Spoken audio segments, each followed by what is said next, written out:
کامیاب ہوگے، اس سے ہٹ جاؤ گے ناکام ہو جاؤ گے، اس طرح کرو گے منزل پہ پہنچ جاؤ گے، اس راستے سے ہٹ جاؤ گے منزل سے بھٹک جاؤ گے۔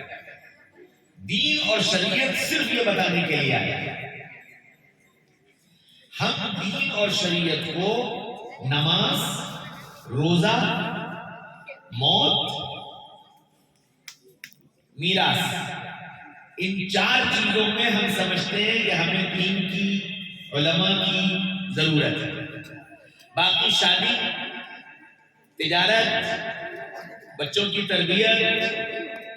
کھیتی باڑی، لین دین، ہم یہ سمجھتے ہیں کہ اس کا دین سے کوئی تعلق ہی نہیں، ہم جیسے چاہے کر لیں۔ حالانکہ جیسے نماز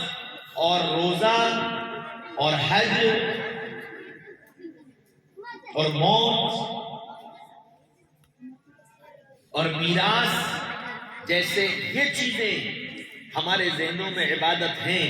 بالکل اسی طرح کاروبار بھی عبادت ہے، بالکل اسی طرح بچوں کی تربیت بھی عبادت ہے، بالکل اسی طرح شادی عبادت ہے۔ اور جیسے اللہ نے، قرآن نے، شریعت نے نماز کے مسائل بتائے، روزے کے مسائل بتائے،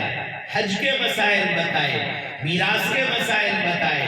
موت کے مسائل بتائے، بالکل اسی طرح دین نے اور شریعت نے کاروبار کے مسائل بتائے، شادی بیاہ کے مسائل بتائے، یاری دوستی کے مسائل بتائے، لین دین کے مسائل بتائے، ہر چیز دین نے بتائی ہے۔ تو دین کسی چیز کو منع کرنے کے لیے نہیں آیا ہے،